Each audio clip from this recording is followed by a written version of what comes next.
Right. We are back in the building for part 3 or 4 or 5. Actually, 1, 2, 3, 4. I did 5 parts, but y'all can only see 4. So we're going to call this part 5 of the medieval European tour. Let's go. Let's go. We back. Had a busy weekend, you know what I'm saying? I told y'all this weekend would be a little crazy. Even though I only didn't stream for like 2 days. You know what I'm saying? But we back. Let's learn something, man. Let's get into some real knowledge and information. I don't think anybody's seeing me when it comes to this. Just shared the stream out. Just shared it out. Just shared it out. Just shared it out. Let's go. Let's go, let's go, let's go, let's go.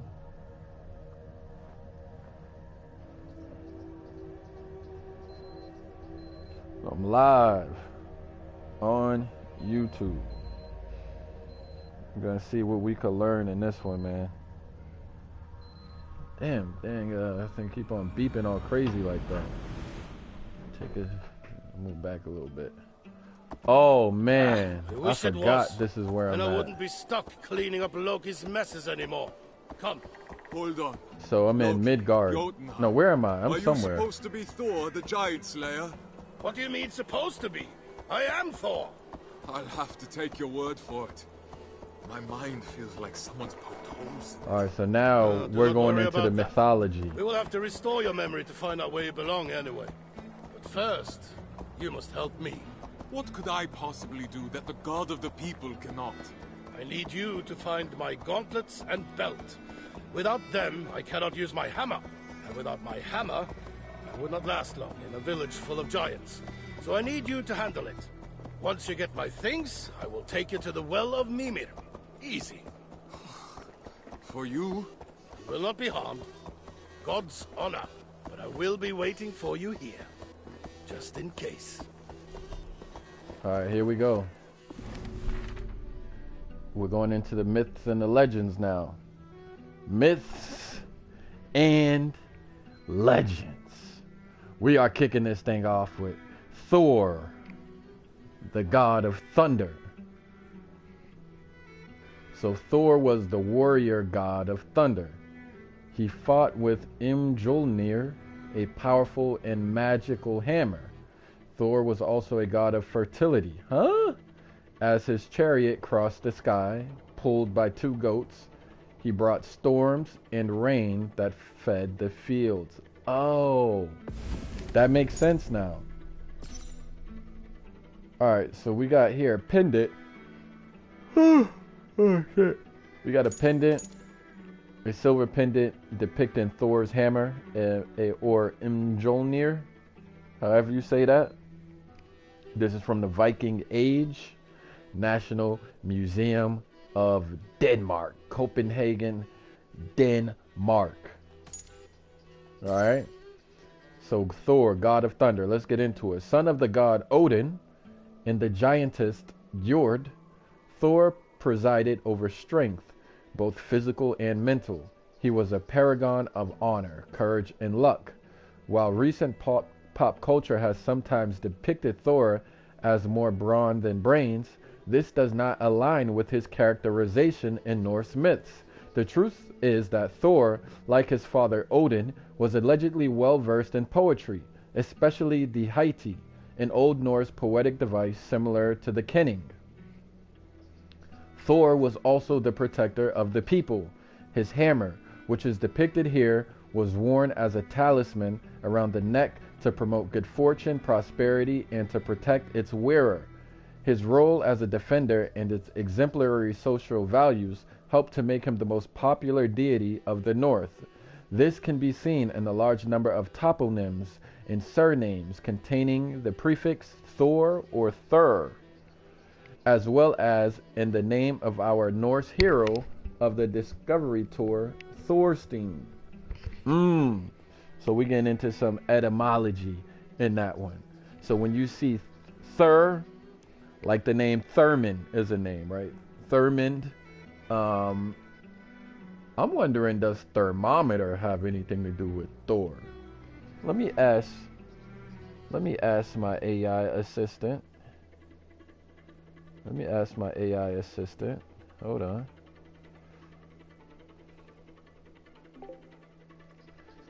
Does the word thermometer have anything to do with the etymological root of Thor, the god of thunder? No, the word thermometer doesn't have any connection to Thor, the god of thunder. Thermometer comes from the Greek words thermo, meaning heat, and meter, meaning measure. So it essentially means a device that measures heat. So what words in the English language derive from the root Thor, who is the god of thunder? The most notable English word derived from Thor is Thursday. The name comes from Old English Thunrisdag, which means Thor's Day. It's named after Thor, reflecting his association with thunder in Norse mythology. What about the name Thurmond? Is that connected to Thor? No, the name Thurman is not connected to Thor. It's an English surname that originated as a given name and means servant of Thor or Thor's protection. Girl, that made no sense. You just said it wasn't connected to Thor, and then you said it means something having to do with Thor. Explain that. I apologize for the confusion. The name Thurman does not have any connection to Thor. It actually comes from a surname of Old English origin, meaning servant of Thor or Thor's protection. You're talking dumb as hell right now. Hold on. You just said it means servant of Thor, but you're also saying it has no connection to Thor. That makes no sense. I apologize for the confusion. Let me clarify. The name Thurman does not have any connection to Thor. It's derived from Old English thegn, meaning servant or attendant, and has no etymological link. You know what? I'm done with you. You made a mistake already. I'm done with you. Bye. I understand. Bye. I'm sorry for Bye. the confusion. Bye. If you have any other... Bye. Shut up. Y'all witnessed that? That made no sense. She said Thurmond means servant of Thor, but it has nothing to do with Thor. You see what I'm saying? Get the hell out of here. You done for today. We're not relying on you for that misinformation. What the hell is wrong with her? Okay, so Thor was also the protector of the people. Okay. Promoted fortune, good fortune, prosperity, and protection. Okay. All right, we got to keep it moving. Let's learn about Loki, the trickster. Of all the Scandinavian deities, Loki was the most chaotic and unpredictable. With his cunning intelligence, tremendous magical powers, and shape-shifting abilities, he could do whatever he wanted. So here we have an engraving of the punishment of Loki as depicted on the western face of the Gosforth Cross, Cumbria, England. This is from the 10th century. And this is a facsimile copy. 1913 facsimile of something from the 10th century. Okay, punishment of Loki. Let's read about Loki. Loki, the trickster. Loki was a trickster. It was hard to know whose side he was on. He would gladly help the gods and goddesses in their quests, but his undeniable appetite for trickery would always win out, pushing him to betray them. One of his greatest betrayals was to cause the death of Balder, a crime that did not go unpunished. This drawing shows the fate Loki suffered as punishment for his deadly trickery. The gods compelled him to stay under a serpent with poison dripping from its fangs. Each drop would burn his flesh, bringing Loki terrible pain. Fortunately for him, his wife Sigyn vowed to stay beside him, placing a bowl between the serpent's maw and her lover's face to collect the poison and stop it from reaching him until she had to empty the bowl, leaving him temporarily unprotected. When the venom dripped upon him, Loki would writhe in pain, causing the earth to shake.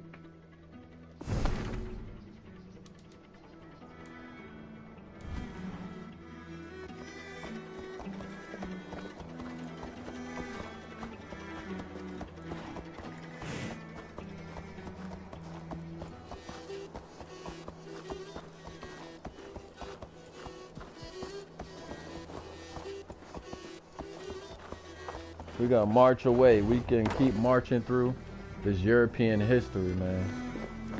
Alright, I gotta find Thor's gloves and his belt. So it's already telling me where it's at.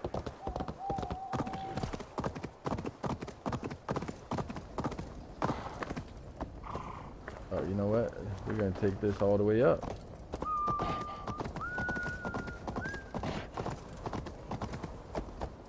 Ager's Hall. Hey, watch your mouth, lady. Alright, here's some more information. Yggdrasil, the world tree. In Norse mythology, Yggdrasil, the world tree, was the backbone of the entire universe. The tree was older than creation itself. It was believed that the 9 worlds of Norse mythology were held within Yggdrasil's roots and branches. Some imagined Yggdrasil as an oak tree, others as an ash. Shut up, lady, let me finish my reading. This artist has embraced the words of Norse skalds. Yo, what the... Lady, shut up. Shut up. God damn, lady. Finish my reading. Some imagined Yggdrasil as an oak tree, others as an ash. This artist has embraced the words of Norse skalds or poets who described it as breathtakingly beautiful. Along with the 9 worlds, Yggdrasil was home to many creatures of Norse mythology. Among them was Ratatoskr, the wise-cracking squirrel who would carry gossip from one branch of Yggdrasil to another, or from one world to the next. So here's a depiction. This is a contemporary Ubisoft depiction by Gilles Beloil, however you say that name. Alright, let's go get Thor's gloves and his belt. And Giants. so y'all see the giants are here, huh? We got some more information right here. So giants, the children of Ymir. In Norse mythology, the very first being was called Ymir. Ymir was created when fire met and melted ice. The race of giants, the Jotnar, are said to have been born from the sweat of Ymir's armpit. Have I checked the attic? So here, giants, the children of Ymir. Even though giants and gods were often enemies in Norse mythology, some gods were part giant themselves. According to legend, the god Odin was a descendant of Ymir. This did not stop him from defeating and slaying his ancestor. To escape Odin, the other giants sailed away on Ymir's blood until they reached a new world, Jotunheim. Norse lore described Jotunheim as a harsh place, filled with cold, stark landscapes. This artist has sought to capture this eerie, enormous, and unsettling world. The giants lived in both Jotunheim and Muspelheim, the world of fire and ashes. The leader of the Muspels, Surtur, was a cruel giant capable of terrible destruction. The legends say that he is destined to bring fire and death to Asgard, land of the gods, at Ragnarok, the end of days. So those are the giants that we see here. These blue beings that it looked like. What's an ankle biter doing here? It looked like Avatar bit from, you know, this mythology. If you ask me, it looked just like Avatar. All right, so do I gotta climb up here? They seem much more peaceful than in the sagas. Those look exactly like avatars, if you ask me.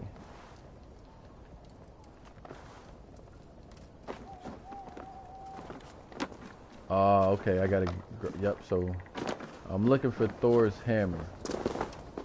So I could pretty much tell exactly where it's at. So it's right there, which means I gotta go through this. So how do I get up here? Come on, man. Oh, there we go. Duh, there's a ladder.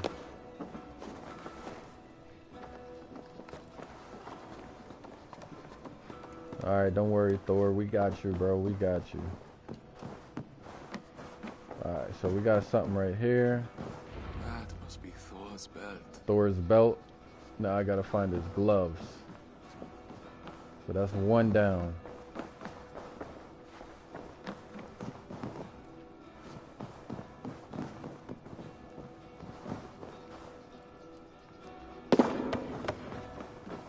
Alright, peace out, avatars. Are you lost, human? What you mean am I lost? Man, what the fuck are you talking to like that, cuz? Watch your mouth. What's wrong with you? Chump.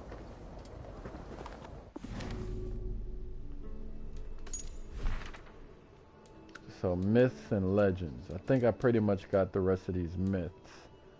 Mystery of the shore. Did I get this? The shoreline was full of social... Okay, I'm not doing that right now. I don't know. Did I get this? Nah, I didn't get this one. Alright, let's do it. Mystery of the shore. The shoreline was full of social activities such as fishing and trading, and when possible was a welcome site for homes. It also held special significance in the minds of ancient Scandinavians as a place both magical and sacred. What the hell is this? A probable amulet or charm? Viking Age, National Museum of Denmark. Okay. The shore was a liminal space, a threshold between life and death. Magic rituals were thought to have a greater chance of success if they were performed at the water's edge, and drowned sailors were often laid to rest there. Legend said that ghosts couldn't cross over water. Therefore, to prevent angry spirits from traveling inland to haunt the living, the dead were buried at the edge of the sea in the intertidal zone so that their graves would constantly be covered by running water. Stone monuments were raised to mark these burial places. The stone pictured here could have been used to stretch the woolen thread of a sail in the making, but some specialists believe that it could also have been an amulet of some sort. Did this stone come from the shore? If so, ancient Scandinavians would have considered it to be filled with magical energy and likely to bring good luck or provide protection. Okay, so they say it could have been used to stretch the woolen thread of a sail in the making. Oh, okay, just a stone to set down the thread, the wool. Alright, so that's mystery of the shore, the sea, a spiritual being. For ancient Scandinavians, the ocean was more than a massive body of water. It was a spiritual entity with its own personality, as well as a world in itself, full of mysteries, magic, danger, and the promise of exciting challenges. So I think I read this. Oh, no, wait. The sea, a spiritual being. What is this? A stone maze from Sweden, from the Stone Age. Okay. The Scandinavians called the sea by many names. These titles include Aegir and Sayer, which eventually became the modern word sea. The ocean was a source of life. However, her ever-changing mood would sometimes make her violent. Merciless, she could deliver death to unwise seafarers. It was believed that labyrinths or stone mazes like this one could trap wicked spirits that might sway the sea to cruelty and violence. A fisherman soon to head out to sea would walk this path, possibly to encourage harmful spirits to follow him and become trapped in the maze. He would then be able to fish in peace. Okay, so, you know, their myths are based on their environment. Their gods are based on their environment and the conditions of their environment. That's one thing I'm also noticing. So, a lot of this is very regional. So let me add this. So this is myths and legends of the Norse people or the Scandinavian people. All right, let's get back into. I gotta find Thor's. Gloves now. So let's see. Gotta find his gloves.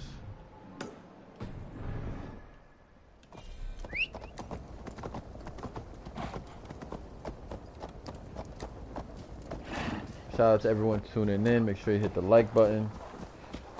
Show support to the stream. We're in medieval Europe. Right now we are in the mythical land. This is taking a little break from, you know, showing the real aspects. This is their mythology. I forget which world I'm in right now. I might be in... Damn, what world am I in? Because these people have a mythology where there are 9 worlds. Right? There's like Asgard, Midgard, Jotunheim. So the game takes you through these different worlds that they had, if that makes sense. And I forget where the hell I'm at, to tell you the truth. I forget which world of the Norse mythology that I'm in. Let me see, hold on, let me look at a map. So I'm in Jotunheim. So we see here we got Asgard, we got Jotunheim, and then we got the standard Norway and England. So I'm in Jotunheim right now. So let's get some more information. So this is Ager's Hall. So it looks like what I need is right below here. And what's so fun, because this is a mythical world, I could just jump from here and nothing's gonna happen to me. Alright, so This battle seems refreshing. So we're still in myths and legends. So this is about sacred mead of poetry, the sacred mead of poetry. So mead was a sacred drink for the Norse people. It was made from fermented honey, water, and spices. According to legend, the very first mead had another ingredient, blood. It also had magical powers and could give the gift of poetry. So this is the representation the game gives us. It says the horn containing the legendary mead of poetry. So let's see what it says about this here. It said, long ago there lived a god named Kvasir, if that's how you say it, Kvasir. Kvasir was one of the most intelligent and knowledgeable creatures in the universe. He traveled a lot, sharing his wisdom, until one day, 2 dwarves decided to keep his knowledge for themselves. They killed Kvasir to steal his wisdom. Then they mixed his blood with honey to create the very first mead. It was a magical potion that could give anyone who drank it the power of skaldship, poetry. Norse people with poetic gifts were said to have tasted this magical mead, seen here contained in a drinking horn in Assassin's Creed Valhalla. Okay, so it comes from a story about 2 dwarves who kidnapped Kvasir, who was a god. So a god got kidnapped while he's traveling by 2 dwarves who took his blood and mixed it with honey because they wanted to steal his wisdom.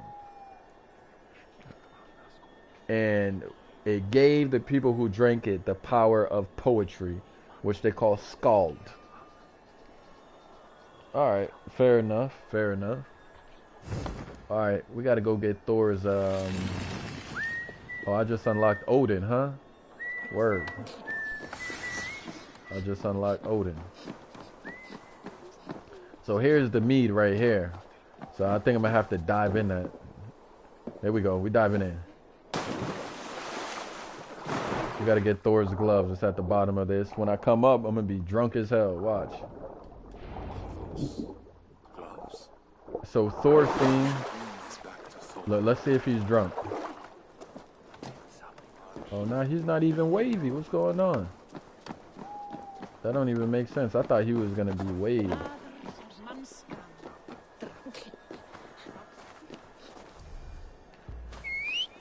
All right, where's my mount? All right, we're gonna board the mount. I forgot what the moose is called in this, in Jotunheim as well. Alright, so now we're going to talk to Thor. Now that we got his gloves and his belt. See, the dope thing about Assassin's Creed is that it's a game, but it's a game based off of, like, history.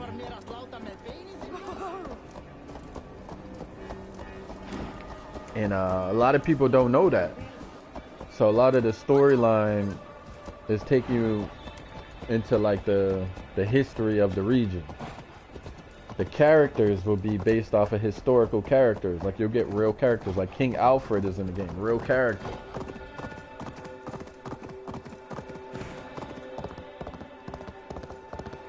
Alright, here we go. We just pulled up on Thor. Let me holla at Thor real quick. What's your problem with those giants? They seem pretty peaceful to me. They belittled me. All right, let's go. Alright, so we're gonna follow Thor. Let's do it. Follow bro. See where bro's gonna take us. Thor is officially... Are we going to Midgard? Oh, to Mimir as well. Must be certain Midgard is where you're meant to be. Mimir will know. His name sounds familiar. So Midgard... As far back as I can remember, my father Odin has craved knowledge and wisdom of any kind. But he came to be obsessed with his future, and more especially his own downfall. So he too drank the well's magical water. But to access it, he had to sacrifice his eye to Mimir, the well's guardian. Mimir is the world's guardian. Okay. I see. Pay a toll to acquire what you seek. Exactly. You must be prepared.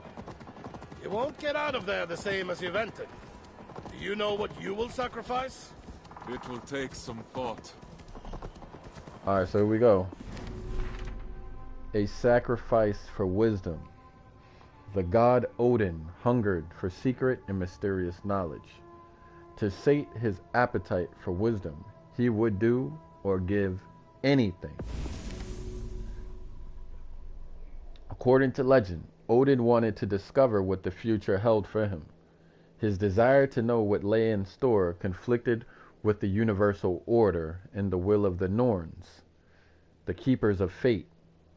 To find the answer, Odin went to Mimir's well, a magical place nestled within the roots of Yggdrasil, the cosmic tree. Supposedly, whoever drank from Mimir's waters would be blessed with secrets and precious knowledge, such as the ins and outs of fate itself. However, this wisdom was costly, and those who sought it would be required to pay a heavy price. To buy the knowledge he sought, Odin sacrificed one of his eyes. He received a nasty scar in return, as seen in this piece of concept art. And here's the concept art of Odin. Odin the All-father, the father of all, I guess, the All-father. And Odin is, I think Odin's Thor's father, if I'm not mistaken, in the mythology. Okay, so now it makes sense. In the game, you actually become Odin, or Odin shapeshifts and takes your body, and you walk through his story, and you got to lose your eye. It's actually crazy and it's gross. But I guess that's I mean, it's just one eye, right? It's not like you got to go blind so that you could see the future. That's not a bad deal. To learn the ins and outs of fate, it's not a bad deal.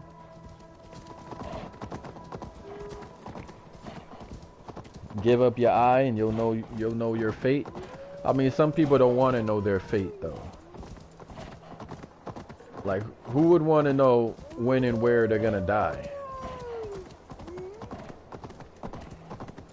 Like, just let it be a surprise, man.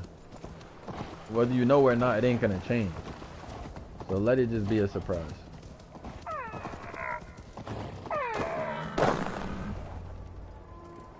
Alright, what's good, Thor? Holla at me, player. Here we are. Off you go. You're not coming with me. Do you really need more hand-holding? Go. I will wait for you. Oh, and be respectful. Mimir doesn't have the same tolerance for mortals that I do. So reach the well of Mimir. Alright, let's see what this has in store for us. Who the hell is this? What's up, bruh? What's going on? Why? Why? What happened, man? What happened? I sacrificed the only thing I had. My hammer, my human vessel. Mimir didn't grant you the knowledge you sought? I wanted to best my enemies. To see the looks on their faces as all their plans came to naught. Now I'm trapped here. I can never return to Midgard. What's the point of outwitting your foes if they'll never even know it? Ah, I see. Be careful. Learn from my mistake. Don't sacrifice anything you will regret. Alright, so remember y'all, this storyline is teaching us about the mythology of these people.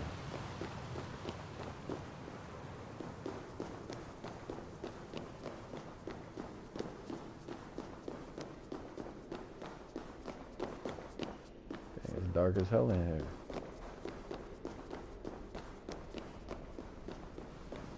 Alright, there's some more information right here. Let's go get that. Let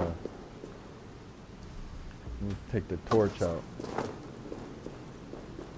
Alright, what's this information over here?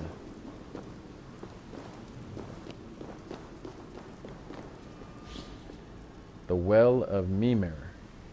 Okay, the Well of Mimir.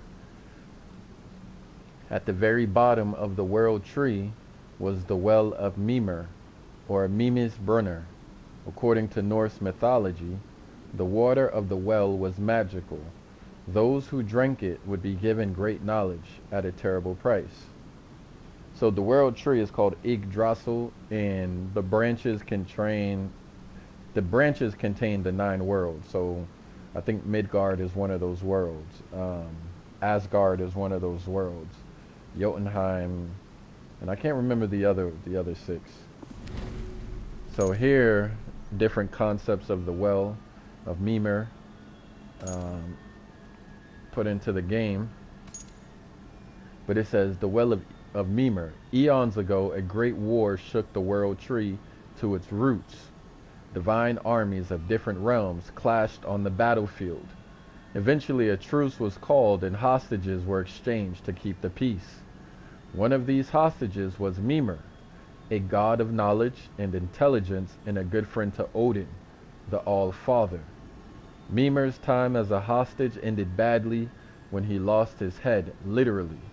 His captors sent the head back to his friend Odin, who preserved it with his magic. Odin's skill and power allowed Mimir to remain alive as a head without a body. Mimir was placed beside the well at the bottom of Yggdrasil, the world tree, seen here in artistic sketches for AC Valhalla. There he could oversee the magical waters and make sure that no one drank them without paying the price. Well, why is there a price to be paid anyway, though? I'm just curious. Dang, I got all the discovery sites here? There's only 4 of them. Going in. Oh. Shoot. Enter, Thorstein of Midgard. I know what you seek. Reveal your sacrifice, and your desire may be granted. As I know nothing of my past, and own nothing of value, I can only sacrifice my future. Ooh. Ooh. Reaching the great hall of Odin upon my death would be the greatest honor. Wise Mimir, I sacrifice to you my chance to ever enter Valhalla. Thorstein of Midgard, you have chosen to sacrifice any hope to fight alongside Odin at Ragnarok. Let it be so. You may drink from my waters now, and remember your past.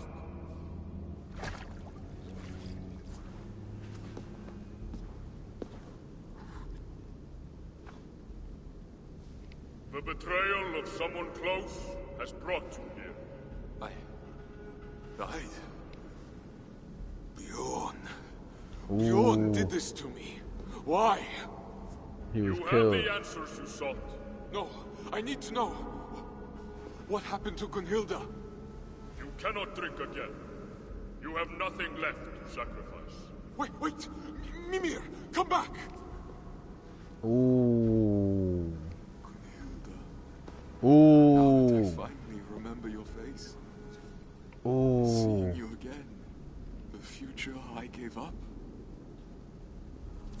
Damn. Damn, that's raw. So he's dead. His friend killed him. Alright, the Old Norse idea of self. Ancient Scandinavians believed that magical beings coexisted peacefully within every human. Sorry, let me read that again.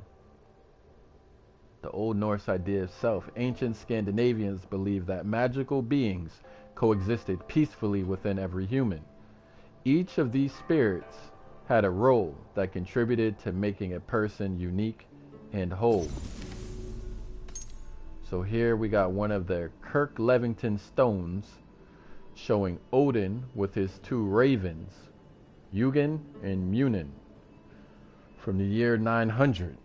This is the date that they give it. Preston Park Museum, St. Martin and St. Hilary Church, Kirk-Levington, United Kingdom.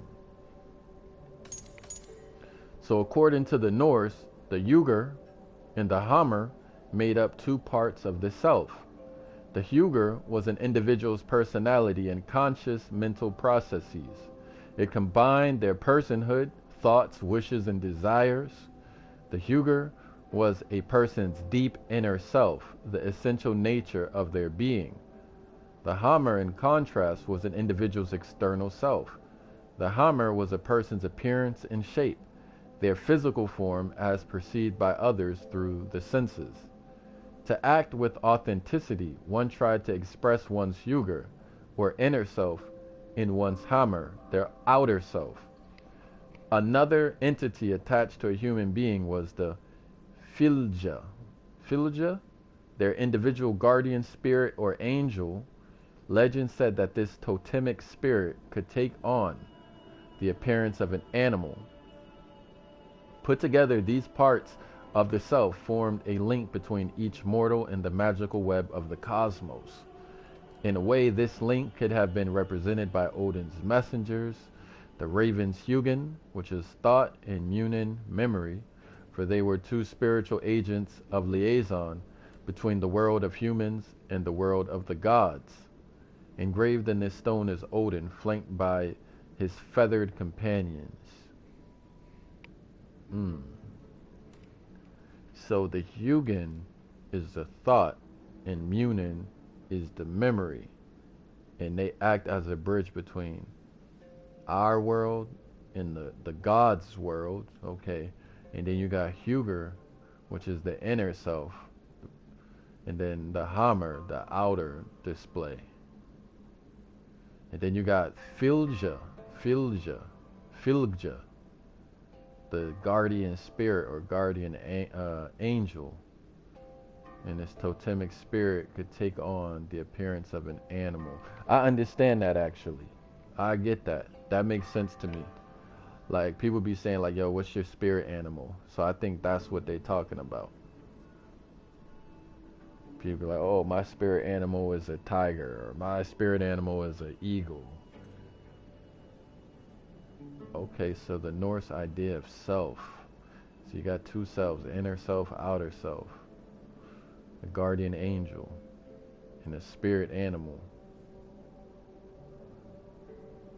Put together these parts. In this way, this link could have been represented by Odin's messengers. Okay, those are Odin's messengers. Oh, Odin's messengers are the two ravens. So Hugin and Munin are the ravens. Okay, that makes sense. I get it now.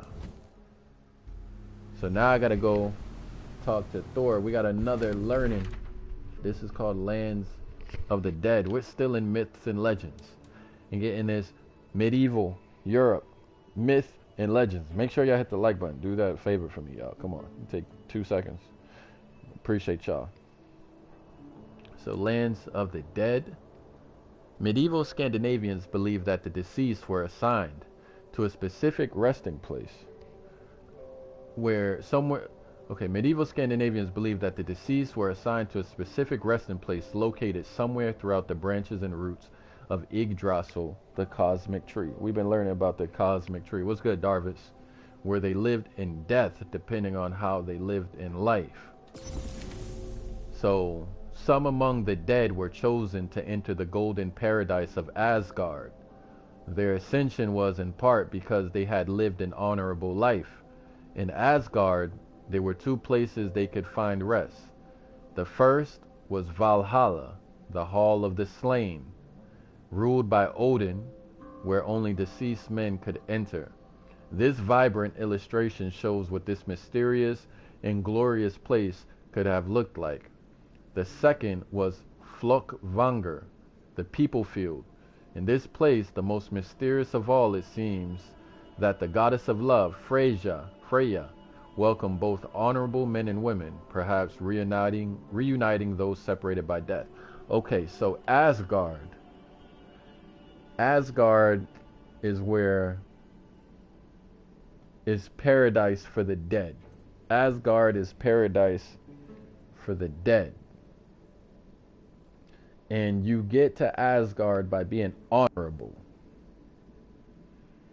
In Asgard, you're either going to end up in Valhalla because you were slain. And Valhalla is ruled by Odin. And then the other place is Folkvanger, the people field. And it seems that Freyja is uniting men and women who were separated by death. Okay, I understand that. And I think Valhalla is where you go when you die in battle. Like, that's the way to get to Valhalla. And, you know, they put your weapon in your hand when you die so that you could get to Valhalla. And, you know, I believe that this mythology was constructed in order to psychologically aid warriors, to give them something to fight for, give them pride in battle if they died. Not to say, you could say actually they would want to die. They want to die fighting, you know, because when they die fighting, they're going to Valhalla, and that's paradise. And I make a similar analogy to what they call jihadis, right? In the Islamic paradigm, where if you die in war, that's like a golden ticket to what they call it, Islam. Oh man, what's paradise in Islam? Jannah. Let me ask the AI, my AI assistant, real quick to iron this out real quick for us. Give me 1 second, because y'all know at the same time I'm doing a comparative study in all of this, because we just left Baghdad and now we in Europe, so I got to get the comparative study going. So let me holler at my assistant. She's gonna talk to me. She made a mistake earlier.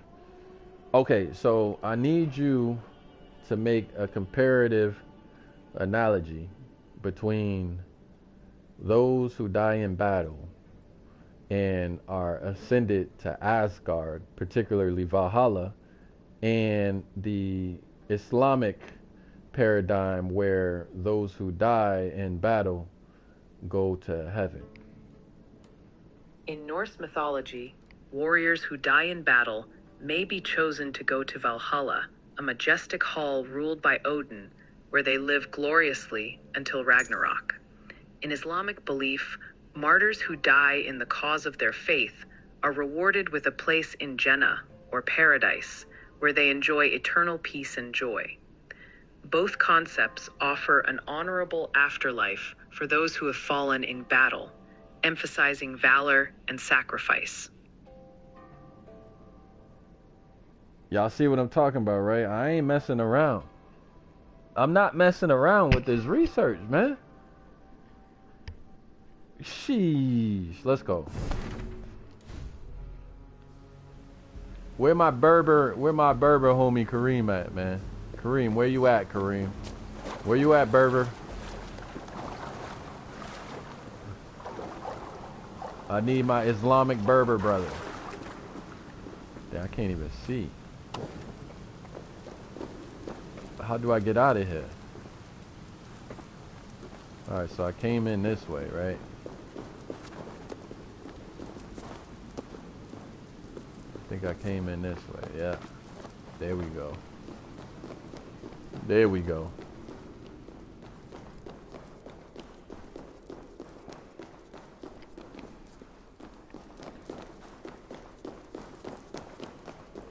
Alright, so we're going back to talk to Thor real quick. Oh, I hit him in the head. Yo, that was crazy. Did y'all see that? And I threw it with the left. That hit him right in the head. That was crazy. Oh, shoot. I'm like Michael Vick with more precision. Alright, what's up, man? You gotta holler at me, man. You knew I was dead all along? There was a high chance, yes. I do not know of death as you humans do. To us gods, death is only part of an endless cycle of rebirth. Until Ragnarok, that is. Well, I don't have that privilege.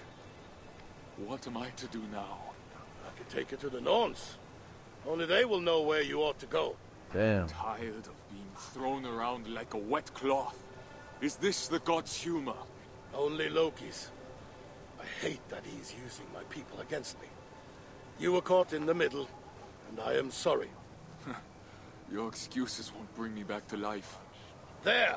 My faithful goats Tungrisnir and Tungnjoster will take us to Asgard, to the Norns. This is your chariot? You cannot see its true form. Do not be fooled by my goats' sides. They are mightier than 100 giants. Shall we go? All right, let's go. We're going to Asgard. Can't stand the sight of this place anymore. Going to Asgard. We're leaving Jotunheim. We're going to Asgard.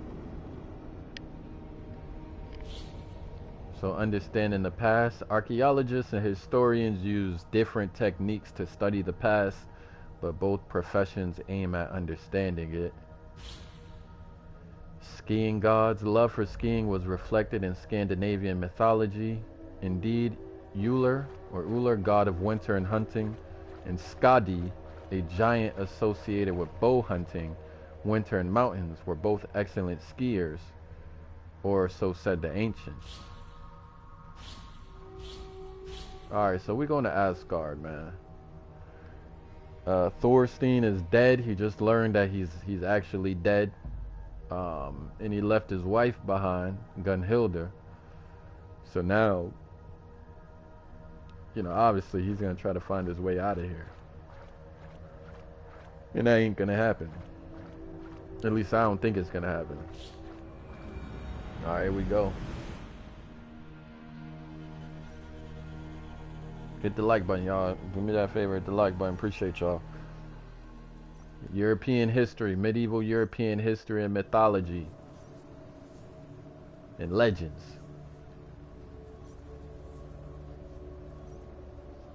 So let's see what Thor has in store, man. What you got, Thor?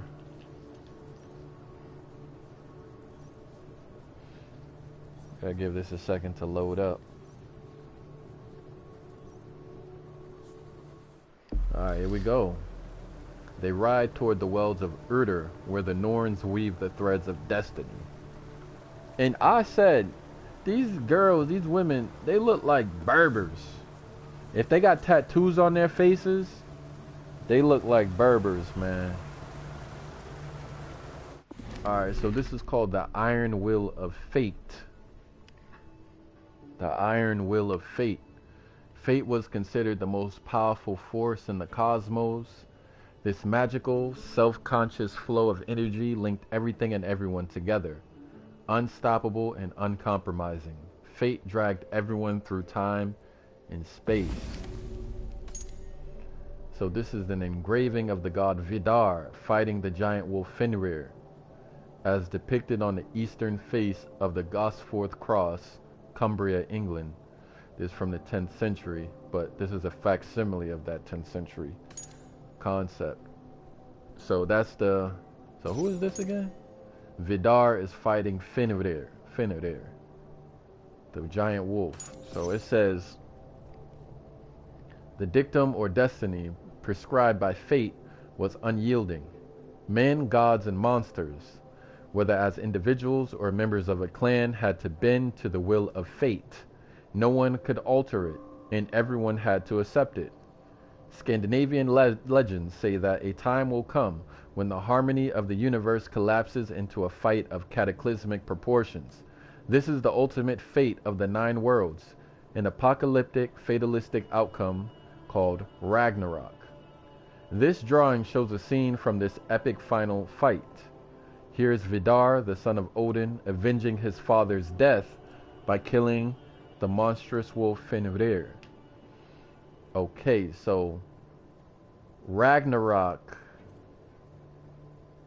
is the fate of the 9 worlds, and we know Yggdrasil, which is the cosmic tree, is basically the foundation of the 9 worlds.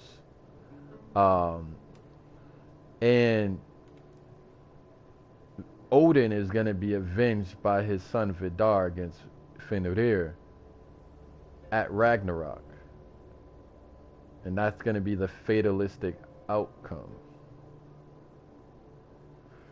Okay, so the universe collapses. The universe is going to collapse. Okay, so you know what? I respect that. Now, since we know the ending, did I read what they believe is the beginning of things? Because they're clearly outlining the end. So I want to know what they believe about the universe's beginnings. Did I? Oh man, we got to identify that. What did the Norse people believe about the origins of the universe? The origins of the universe. You know what? Let me ask my assistant.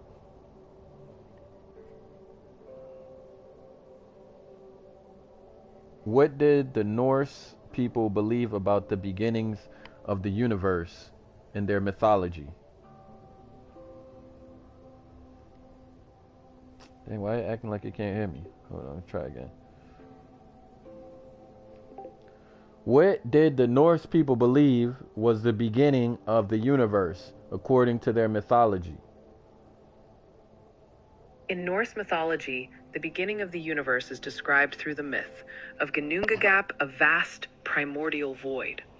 It existed between Niflheim, the land of ice, and Muspelheim, the realm of fire. When the cold and heat met in Ginnungagap, it created the first being, Ymir, and a cow named Audhumla. This myth explains the origin of the world and the gods in Norse cosmology. Okay, so you got fire and ice colliding between the 2 worlds, Niflheim and Muspelheim, I think was the other one. Okay. So that's what they say the beginning is. Alright, so these are the Norniers. So we gotta talk about these Norniers too. So let me get a close look at them first. Find out where you belong. Let's see. So they're weaving fate. Oh, they don't even got faces. There's Odin. A human in the well of Udor. This I had to see for myself. I've come to seek the Norns' counsel and find an end to this meandering. Of course. Another victim of Loki's mischief. I understand your frustration. We cannot approach the Norns, nor the threats they weave. These cats seem to have approached them just fine.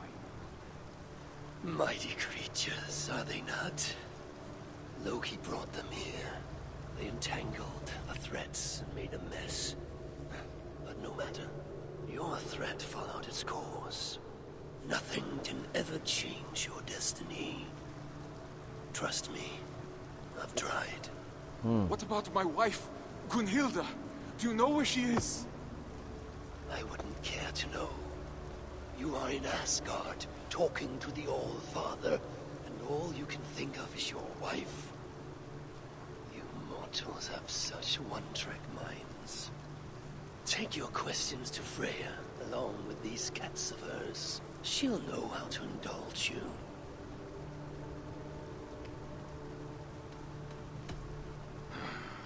All right then. How do I get out of here? It will take longer for me to explain than to just send you away. Good luck.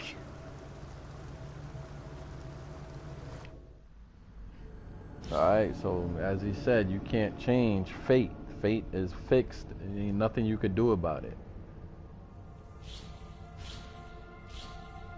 So Loki, the son of a Jotun, would prefer to see the Aesir be the architects of their own destruction rather than having to do the heavy lifting himself.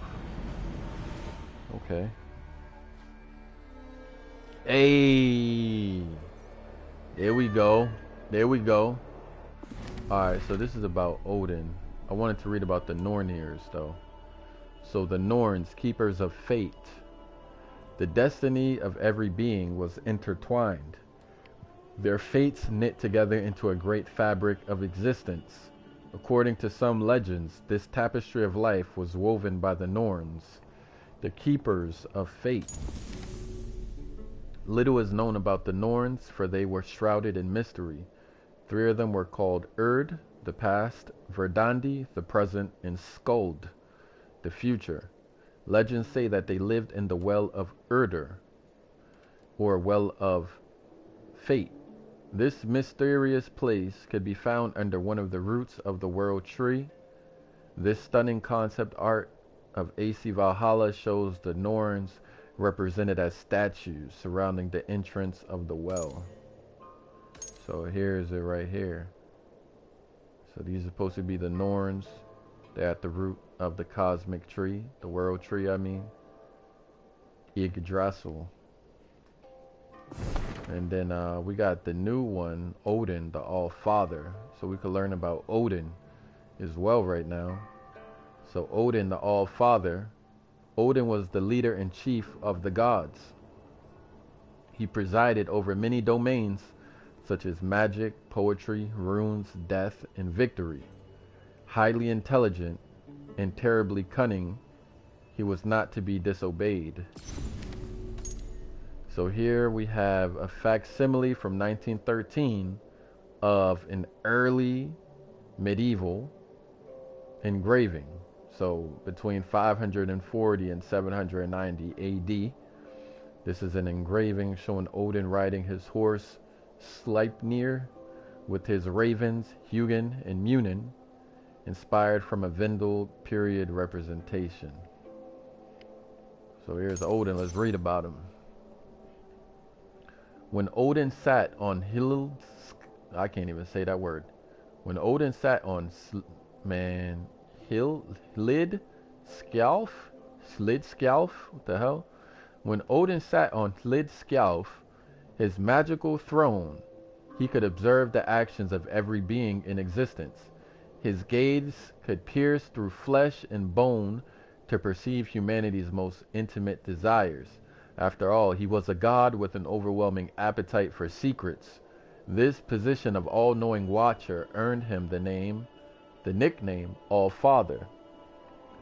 Legends said that Odin would frequently travel through the 9 realms of Yggdrasil, the cosmic tree, riding his 8-legged horse Sleipnir, and followed by his raven companions, Hugin and Munin. The quartet is represented here in this drawing. What's good, Kareem? My Berber brother is in the building. My Berber brother has arrived. Just learning about mythology, medieval Norse mythology right now, Kareem. It's all myths and legends tonight. Myths and legends. Myths and legends. So we learned about fate. We learned about the origins.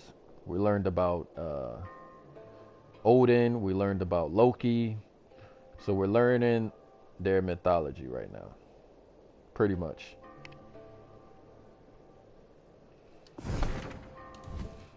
And right now, where am I right now? I forget where I'm at. Hold on. We are in Asgard. We are in Asgard right now. That's where we're at. We left Jotunheim. Now we're in Asgard. And Asgard is beautiful, man. Look, let me pet the cat.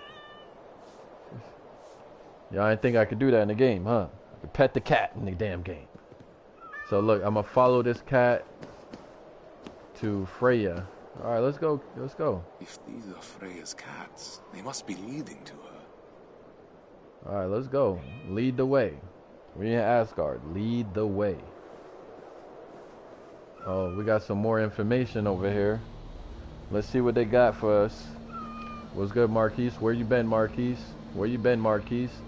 You never joined the Discord, man. I sent you a friend request on there. Alright, here we go. The 9 realms. According to Norse myths, Yggdrasil, the world tree, was at the center of the universe. Everything existed around it, and all the 9 worlds were grouped within its roots and branches. So, the 9 realms. Make sure y'all hit the like button. Do me that favor. Alright. Yggdrasil was nearly symmetrical.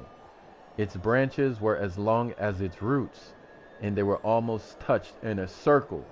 This circular quality symbolized order and eternity. The highest of the 9 realms was Asgard, placed in Yggdrasil's upper branches. Asgard was home to the Aesir gods, including Odin and Thor. The lowest realm nestled among Yggdrasil's roots was Helheim, the land of the dead, governed by the goddess Hel. Right in the middle of Yggdrasil was Midgard, or Middle Earth, where the mortal humans lived. The other realms were Alfheim, home to the light elves, Svartalfheim, land of the dark elves and dwarves, Vanaheim, kingdom of the Vanir, a tribe of gods, Niflheim, the icy and frostbitten netherworld, Muspelheim, seen here, where brimstone, fire, and smoke reign supreme, and Jotunheim, home of the giants. Now, I want to say something. What's so interesting, when we just think of like Earth itself, now they got it kind of like inside out in a way, but because they believe like in the center of the Earth is Midgard, right? Middle Earth.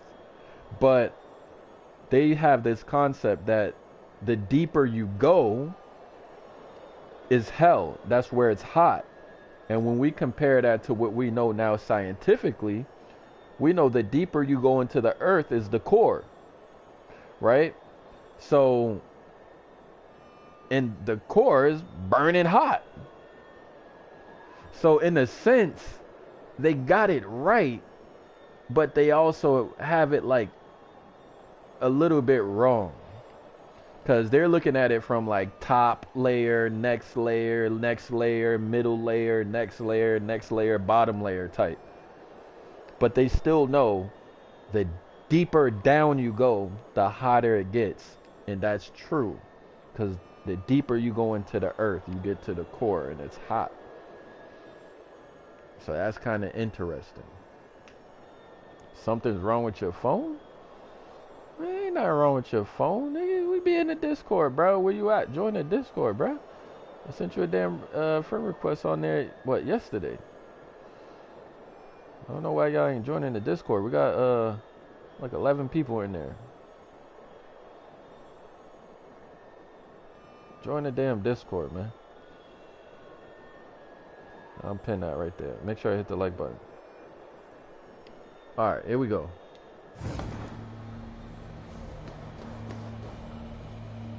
So we in Asgard right now. We're following Freyja's cats. Damn, that cat fast as hell.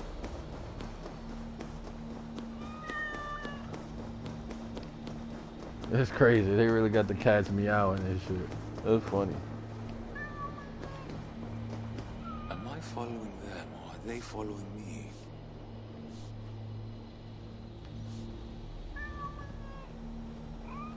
Another similarity. In the Eastern world or the Islamic world, there's reverence for cats, right? There's reverence for cats. So I think she's about to be over here. Freyja. Oh no, another cat. But let's just get a look at it. Look at this. Now obviously, this is the concept based off of, you know, writings that the game came up with, Freyja right? must know that cats are better creatures than people. Alright, what am I supposed to do with this damn cat? So I'm just following cats through goddamn Asgard. Oh, let me get this checkpoint over here. Some more information right here.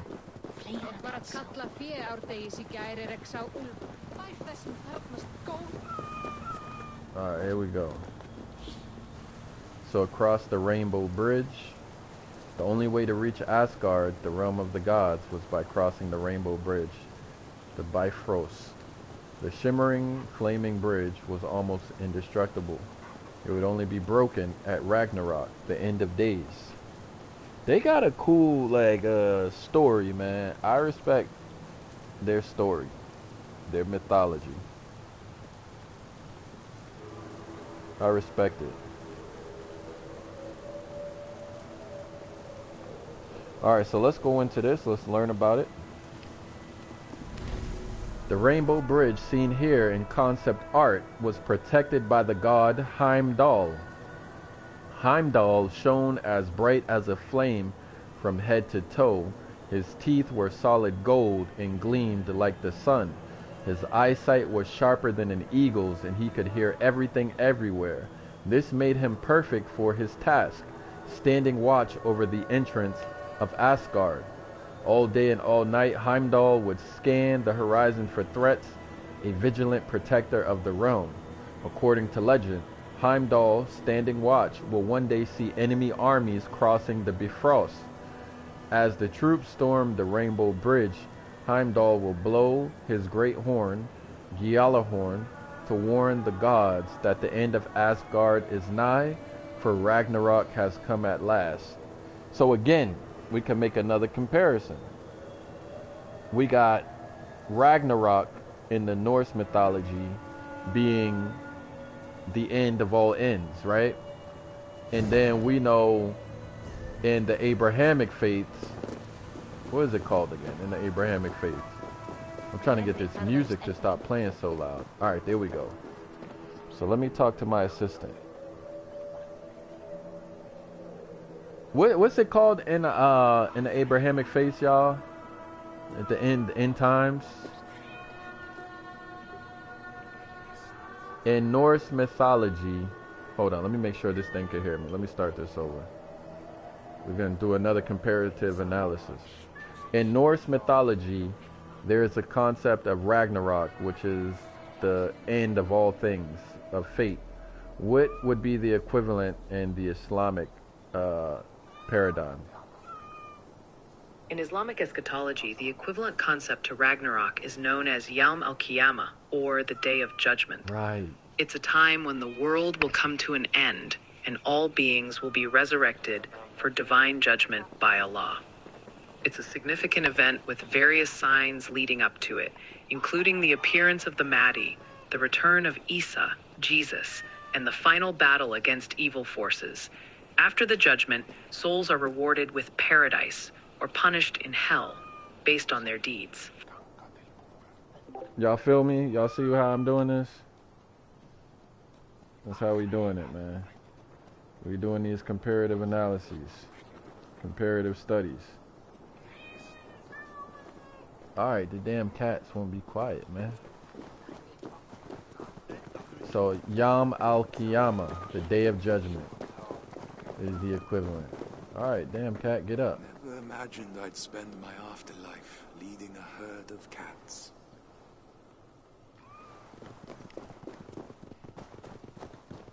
I'm surprised they're even awake.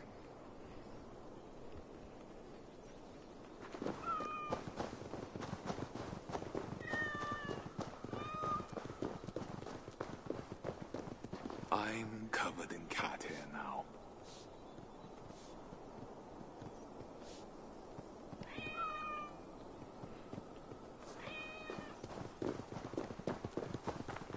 Where are we going? Oh, we're trying to find Freyja. Here she is right here, finally. My cats, come here, my darlings. I've looked Freyja. all over for you. Goddess Freyja, I've brought back... Thank you. I'm surprised they followed you here. Who are you? Thorstein of Midgard. The Yo, All-father not everyone hit sent the me to like see button. you. Hit the like button. I've died, and I have nowhere to go. I see.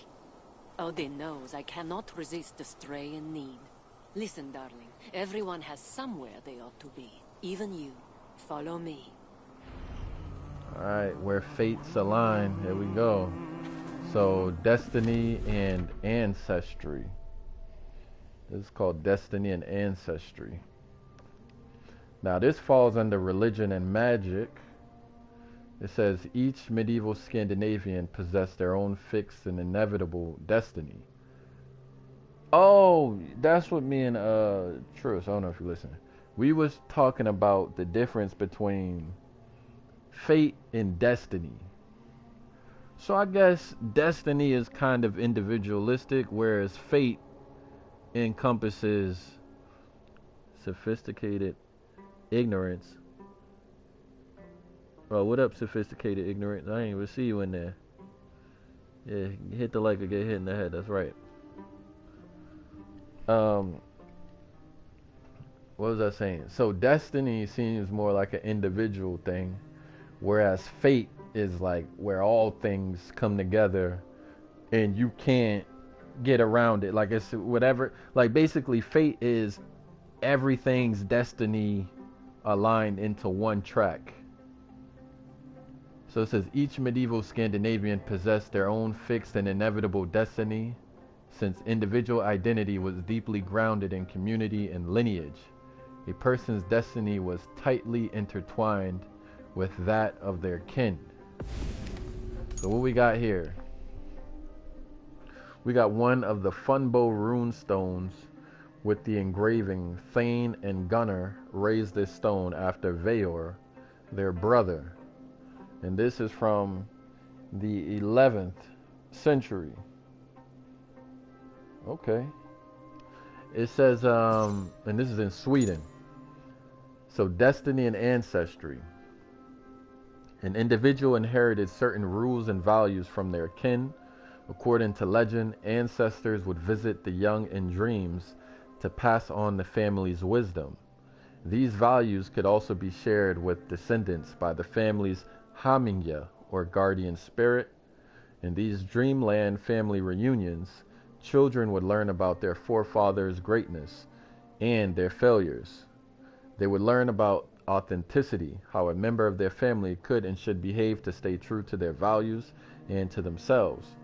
Through these experiences, the young would eventually learn about their own strengths and weaknesses and be able to pinpoint their true nature. By acting according to that nature, they would therefore be able to properly fulfill their destiny. Wow, I like that. That's sharp. Belonging to a lineage also involved a duty to remember the destinies of ancestors past. Scandinavians would raise runestones to honor the memories of their loved ones as seen in the picture. So the part I liked about this, it said, through these experiences, right, the young ones learning about their forefathers, they would also learn about their own strengths and weaknesses and be able to pinpoint their true nature. And by acting according to their nature, they could fulfill their destiny. Or another word would be like fulfill your potential. That's dope. I like that one. That's fire right there. We got another one right here. What's this one? So, Freyja. I'll go into hers a little bit later. Where'd she go? Oh, she up here. Dang, she was out. She just popped out, disappeared. But I've given up all hope of entering Valhalla. Then you were never destined to reach Valhalla. How so? I lived a good and honorable life. Don't I deserve an honorable death? Maybe, just not in Odin's great hall. You shall accompany me to Folkvanger, my home. Will my wife be there? Have you seen Gunhilda? I do not know, but if it's her fate, she will join you there. I'd go through 1,000 deaths if it meant seeing her again. Your love is true and strong. Your fates must be intertwined. Wow. All hope isn't lost. I respect do not that. make promises of outcomes I cannot control. If Loki hadn't interfered... Hold on, I'm trying to get this fact right here. Move out the way, Moose. So we get this information right here. So this is a soothsayer. We'll get that. We'll go into that in a second.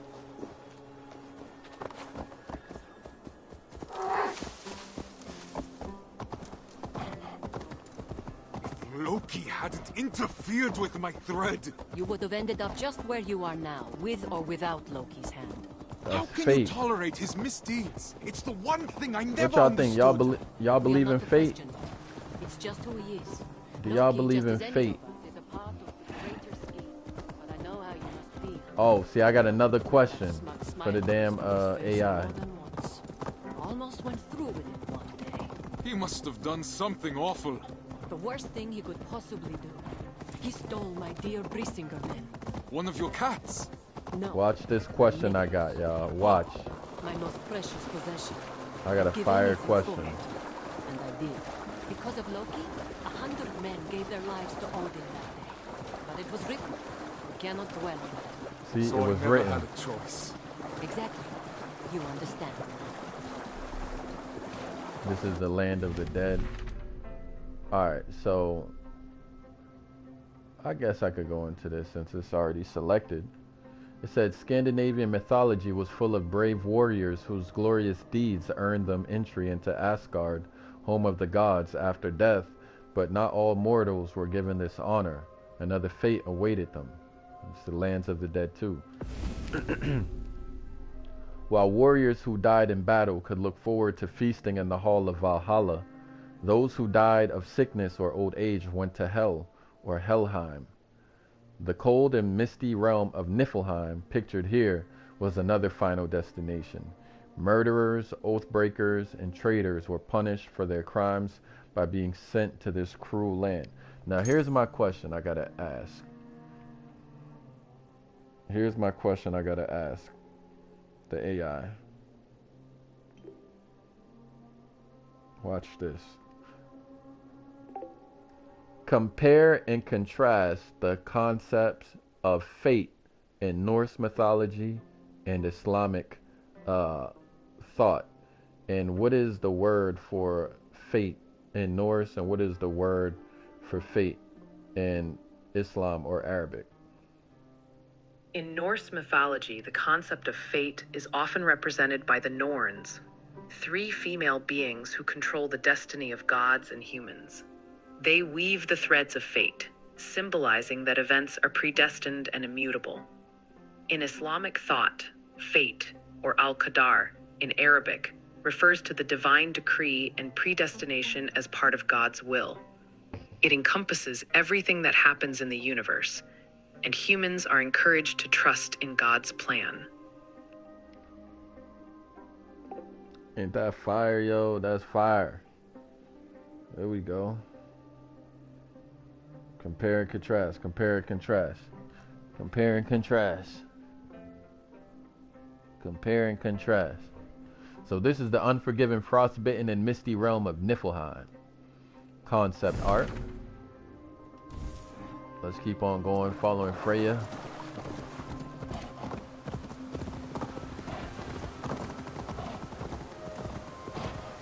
There we go.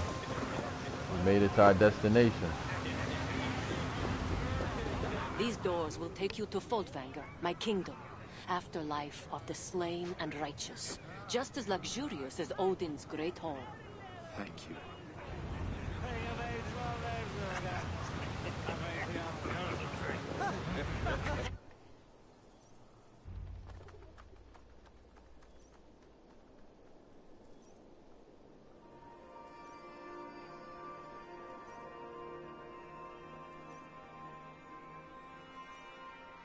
You know, I do like that concept of fate, though. Because I feel like people try to control too much all the time. They try to control everything.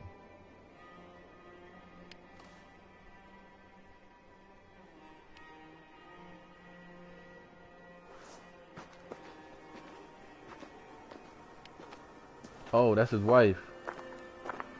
Dang, that's fire. Dang, she was there. That's fire right there, man. Yeah, I guess that's the end of the chapter, huh? Let me see if this is the end of it. Yep, at long last, Thorstein and Gunhild are reunited in the fields of Folkvanger. So he didn't go to Valhalla, but he ended up in Folkvanger. The Vikings' journey has come to an end. What y'all think about that, man? I know some of y'all probably came in like halfway through and didn't see the full story, but you kind of get an idea what happened. So I just unlocked Loki.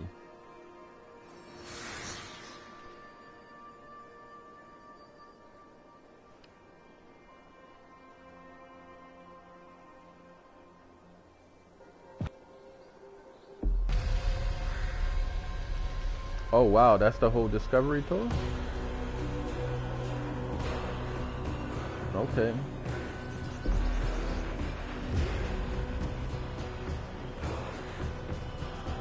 So now I'm gonna have to free roam the worlds to unlock more information. But that's the storyline right there. That was fire.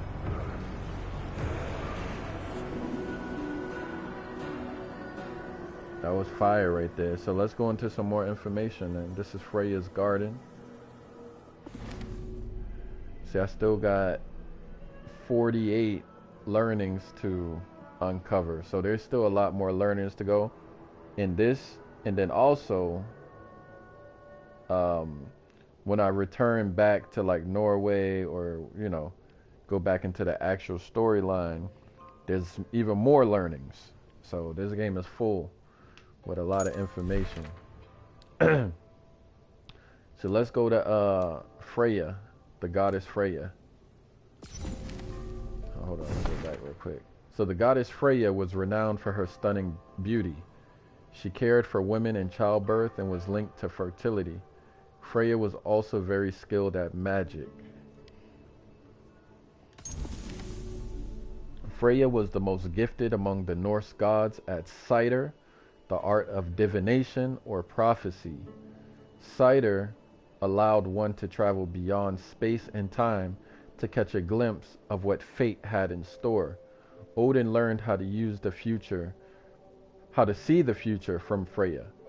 Freyja also had an unusual way of getting around.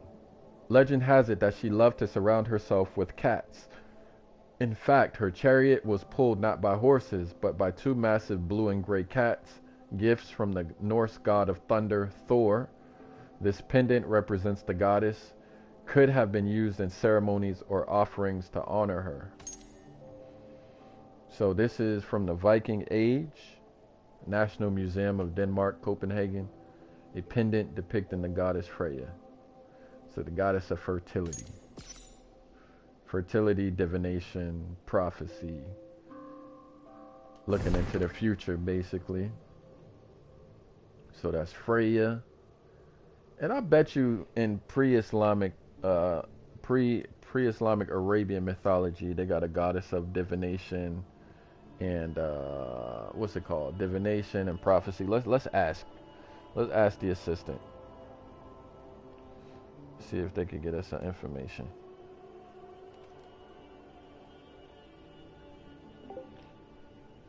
In pre-Islamic Arabia religion, who was the goddess similar to Freyja in Norse mythology, being the goddess of childbirth, fertility, what's it called? What else was she? and divination, prophecy, etc. The goddess in pre-Islamic Arabia, who is similar to Freyja in Norse mythology, was Al-Lat. Al-Lat was one of the 3 chief goddesses worshipped in the region and was associated with fertility as well as being a mother goddess. While she didn't have all the same attributes as Freyja, these similarities in fertility and nurturing aspects draw a parallel between the two.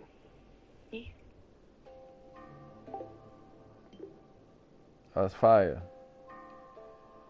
Everything fire. Everything fire. I may as well go through these. I'm gonna get all these myths and legends though. So we got the Völva, which is a soothsayer.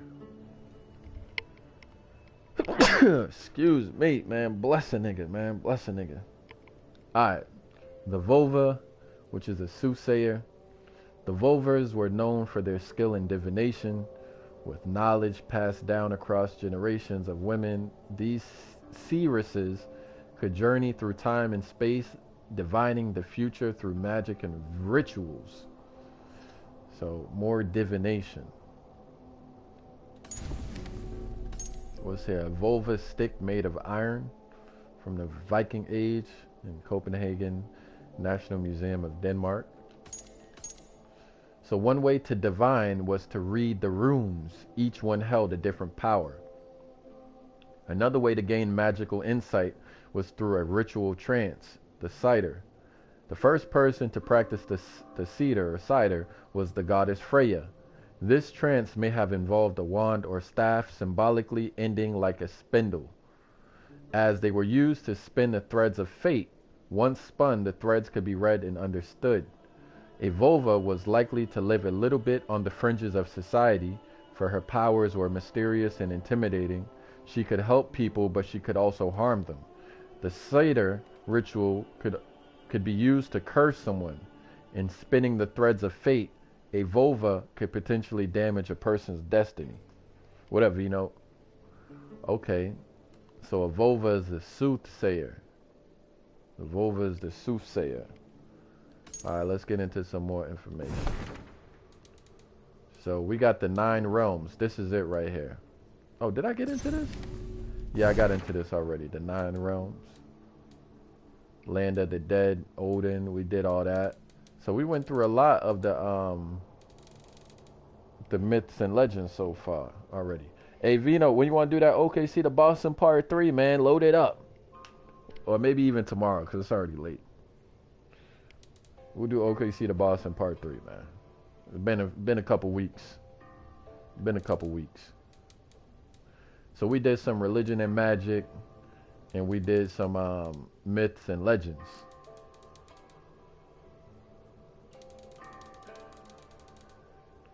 You got the daily life. Okay, so I think that was a good build. Let me see if there's anything left here that I didn't touch. I think I pretty much touched all of the spots that I needed to hit in Asgard. We got to see what Asgard may have looked like. So yeah, I hit all the discovery spots right here. So now, where should I go back to? Do we want to go to England? Do we want to go to Norway? Or do we want to go to Jotunheim? I don't really want to go to Jotunheim. So I think we're going to have to choose between England and Norway. Where are we going back to, y'all? England or Norway? I want to go, let's see. I'm thinking about, yeah, let's go to Norway, man. We're going to Norway with it. See what information is left in Norway. And now I get to see who I want to travel with. Do I want to travel with Thor, Loki, Odin? I forget this girl's name right here. She looked like a Berber to me. I forget what Kareem says she looked like. Did he say an Eastern European or something? Because she definitely more swarthy, like her skin complexion. She got the facial tattoos. Yeah, I don't know, just something about her just looked like a Berber to me. Like the North Africans. It's definitely, I think it's the face tattoos. And then she got that thing on her neck that a lot of cultures be doing, like the neck elongation. Maybe hers is just jewelry, but it looked just like the thing they wear for neck elongation. And that's another thing I gotta figure out, you know, because they do that in Asia, but they also do that in Africa. Like those, I think they're like South Asians. There's a lot of South Asians that do that. Alright, so let me see. Is there any information here? Yup, there's one right here. I can already see it. So there's one over there. Another fact. I'm trying to get all the facts. And then, let me see. Look like there's something up here. Oh, there's a bunch over here. Alright, we're going over here. There's a lot of information over here. So let me switch up the character. So her name's Valka. She's a seeress. She practices cider or magic. So she's into that divination and all that, trying to see the future. And then we also got Odin right here. Dang, I can't get, yeah, let's bring out Odin. Why not? Yeah, we're going to be Odin. And I also got Thor. Oh, wait, I can't get Thor yet. All right, we're going to move with Odin. And we're going to travel, where was that spot? We're going to travel up here.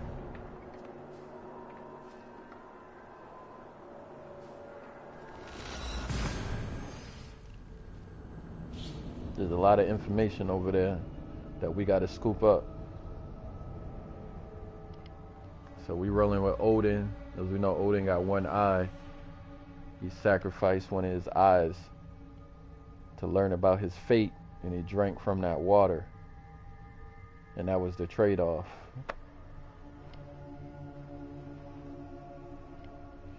So Odin wanders the mortal realm, which is Midgard, often in the form of a bearded old man wearing a long cloak, a wide hat, and carrying a staff. And they call Odin the All-father.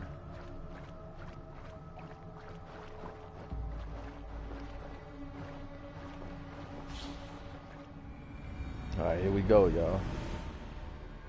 Let's see what else is left in store. There's a lot of stuff over here I didn't even tap into. So look, there's one right here. Let me see what this is. So this falls into religion and magic. It's called blessing the ship. So just as one might refer to a project as one's baby, to build a boat was akin to having a child. After construction finished, the ship was ritually named and blessed. So the keel pictured here was the backbone of the ship. According to legend, there was a christening ritual for boats called blooding the keel. This term seems to hint at some kind of human or animal sacrifice to please the gods. However, it was likely just a metaphor. Metaphors and similes were often found in Norse poetry and legends. Blooding the keel may have meant getting the ship's feet wet or putting her in the water. So this is the keel of the Saga Osberg Viking ship, a replica of a 9th century vessel, which would have been from the Viking Age, obviously. And this is the Osberg Viking Heritage Foundation in Tonsberg, Norway. Alright, so that falls into religion and magic. Let's see what else is over here. Got more information right here. So we're in Ulrichstad. So what is this? See, I don't want to go into trade and economy right now. I want to stay on myths, legends, religion, and magic. That's the only things I want to read. The only things I want to read about. Here we go, perfect. So this is called Taboos on the High Seas. A sailor's world was filled with taboos. Topics or behaviors considered offensive or profane that could bring bad luck to a sea voyage. A good way to ward off bad luck on an expedition was to be familiar with all of the taboos before setting sail. Along with other maritime skills, lessons about taboos were passed from father to son, from fisherman to fisherman. Those bold or foolish enough to ignore their elders' warnings and risk the wrath of the gods could end their journey, much like this unfortunate crew. And this is going to be a concept art representation of what a shipwreck would have looked like. Speaking of shipwrecks, I was studying that shipwreck over in Indonesia that the Muslims went through, that they found in 1998. Look, I'm dropping gems. Y'all go look that up.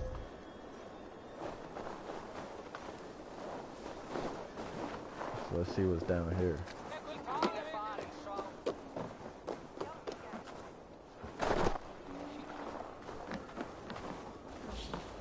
So now that's daily life. I don't want to go into daily life right now.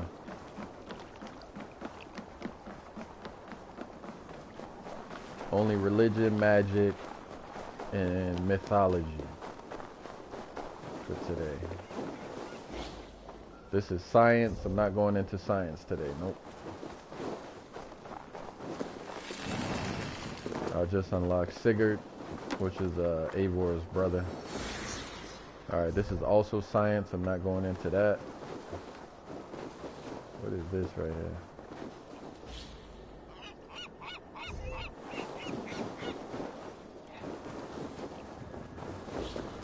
This is art and culture. I'm not going into that either. Alright, so the other ones is up there. Let me see. Alright, and there's one. I'm just going to check this one out. If that's not what we're looking for, that's going to be the end of it. So let's see if we can make this one worth it right here.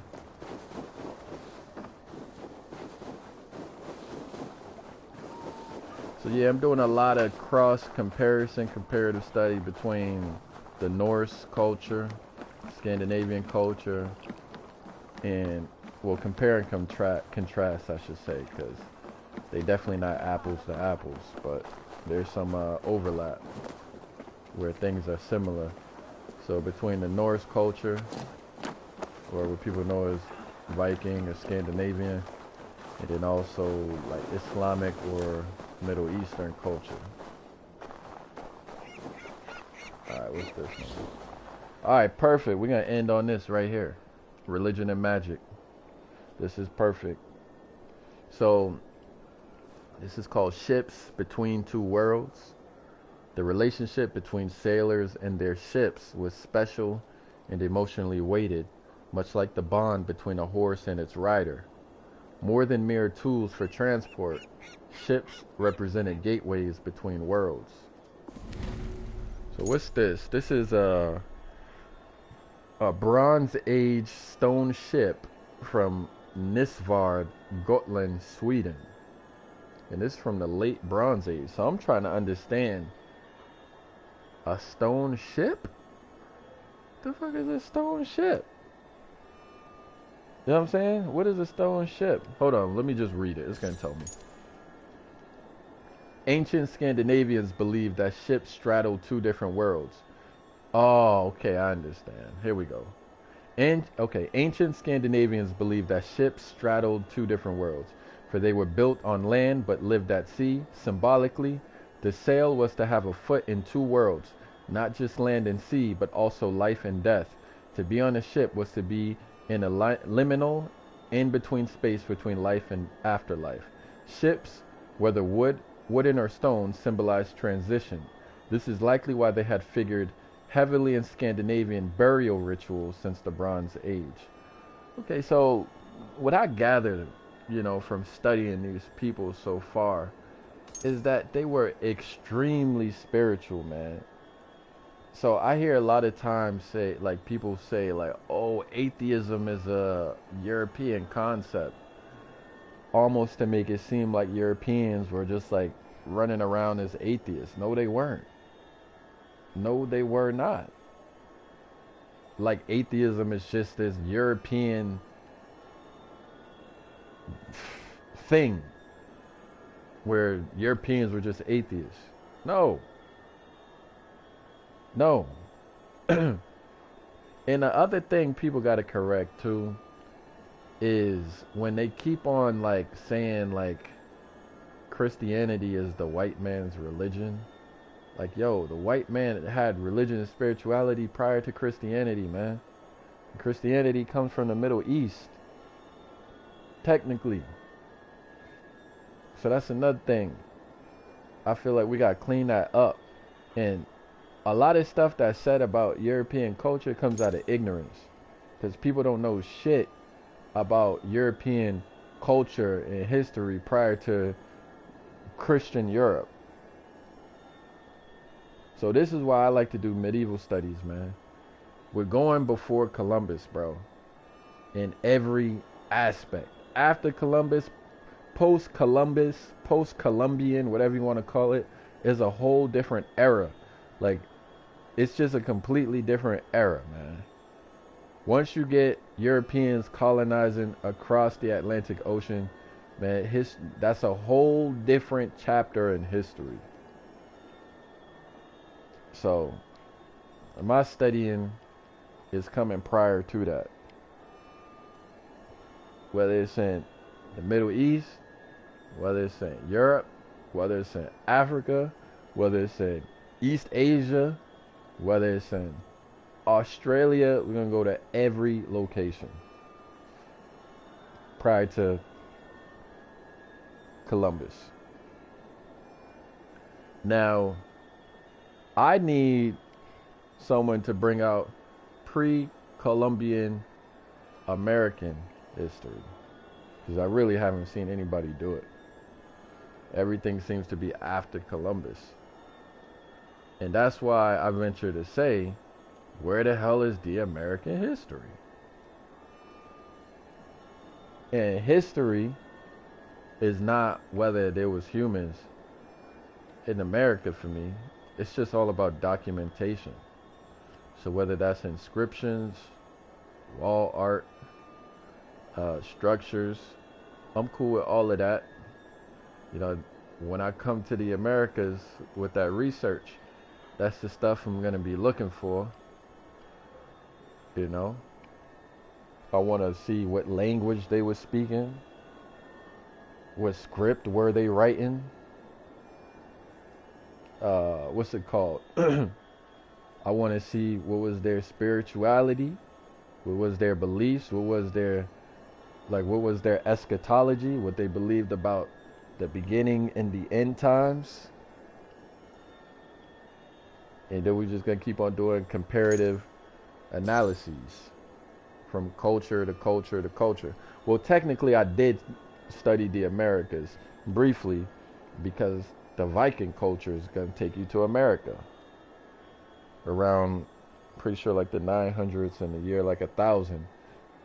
They're in the Americas technically, even though it's the northern, very, very extreme northern portions of the Americas up in Canada and whatnot. But Denmark and all of that. So yeah, when I come to, I guess, mainland North America or United States area, even though I don't really see a lot of history there prior to Columbus, I'm gonna be looking for that. I need to see text, like inscriptions. I need to see writings, right? That's what I want to see, writing. Show me some writing. Show me some, like, it could even be art, pottery, rock art, sculpting. I need to see some sort of culture, man. What's it called? Anything, man. Structures, even though I'm not even venturing to say structures because I don't expect to see a lot of structures. Yeah, I'm looking for structures and technology. What was the technology that was available? Where was the technology? I forget what they call it in this culture right here. When you got like Stonehenge, I think they might call them megaliths. Were there any megaliths? They had to be doing something with stone. What were they doing with the stones? I know they got temples, right? So we know there's temples that were built. Just gotta figure out exactly what year.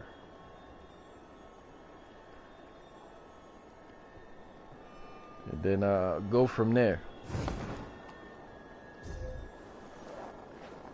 So there's still 4 more discovery sites. Do I want to venture up these hills?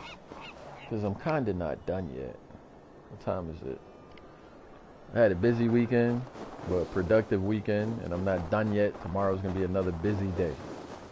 We're getting after it. We're getting that cheddar cheese, man. Alright, make my way over here. Why not?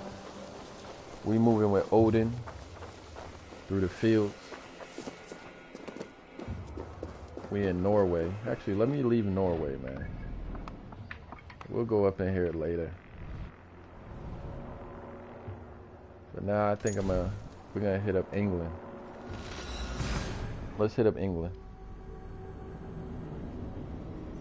Why not? We're gonna hit up England.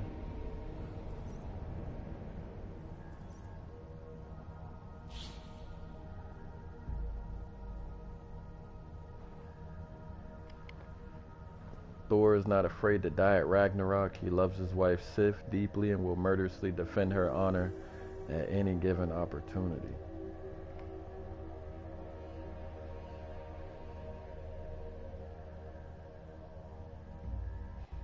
Alright, last stop, England.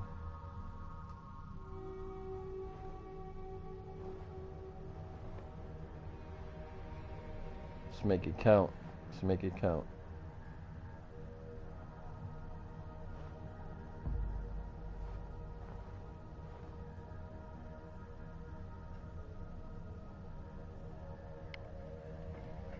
Y'all know what?